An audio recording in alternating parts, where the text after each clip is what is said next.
राज्यातल्या सर्व शेतकऱ्यांना सांगू इच्छितो की शेतकऱ्यांना शेतीचे कामे तुम्ही करून घ्या, कारण की राज्यामध्ये सांगायचं झालं तर म्हणजे 15 पासून तर 30 मे पर्यंत पावसाळ्यासारखा पाऊस पडणार आहे, म्हणून हा अंदाज लक्षात घ्यायचा। कारण की राज्यातले सर्व शेतकऱ्याला सांगू इच्छितो की काय झालं की हे पाऊस म्हणजे पूर्व विदर्भ, पश्चिम विदर्भ, दक्षिण महाराष्ट्र, उत्तर महाराष्ट्र, कोकणपट्टी, खानदेश, मराठवाडा सगळीकडेच पडणार आहे। म्हणजे आतापर्यंत तुम्ही उन्हाळ्यामध्ये इतका पाऊस कधीच पडला नाही, असा पाऊस हा राज्यात पडणार आहे, म्हणून हा अंदाज लक्षात घ्यायचा। म्हणजे काही काही ठिकाणी ओढे नाले वाहतील, काही नद्यांना पाणी देखील येईल, म्हणून असा पाऊस पडणार आहे, म्हणून हा अंदाज लक्षात। म्हणजे 15 मे पासून ते 30 मे पर्यंत शेतकऱ्यांना माझी विनंती, तुम्ही काय करा, तुमची शेतीची कामे करून घ्या। कांदा असेल तर काढून घ्या, पाऊस उघडण्याची वाट पाहू नका। हळद असेल तर तुम्ही हळदीचे शिजवून वाळू घालून झाकून ठेवण्याची तयारी ठेवा। त्याच्यानंतर ज्यांचा मूग चालू आहे, भुईमूग चालू आहे, बरेच शेतकऱ्याचे फोन येईल की भुईमूग काढायला थांबवत, मी म्हणलं तुम्ही काढून घ्या, कारण की पाऊस काय उघडणार नाही।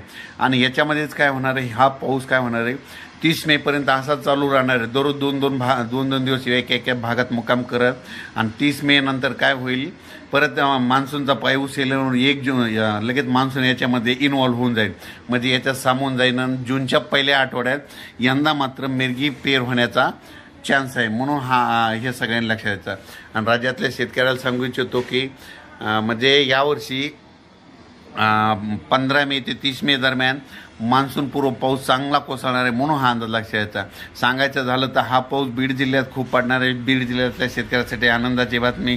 त्याच्यानंतर बीड जिल्हा, धाराशिव जिल्हा, लातूर जिल्हा, सातारा, सांगली, सोलापूर, कोल्हापूर, नगर, पुणे, नाशिक, पुन्हा नंदुरबार, धुळे, जळगाव, बुलढाणा, अमरावती, अकोला, वर्धा, नागपूर, भंडारा, गोंदिया, चंद्रपूर, त्याच्यानंतर परभणी, यवतमाळ, वाशिम, हिंगोली, बीड, जालना, संभाजीनगर, म्हणजे सांगायचं झालं सगळीकडे पाऊस पडणार आहे, म्हणून हा अंदाज लक्षात घ्या।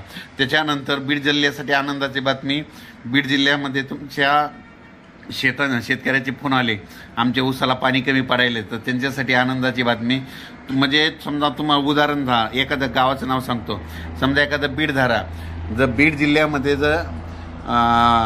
जिल्ह्यामध्ये एखाद्या गावाला म्हणजे ह्या 30 मे पर्यंत 4 वेळेस पाऊस येऊन जाणार, म्हणून हा अंदाज लक्षात घ्यायचा।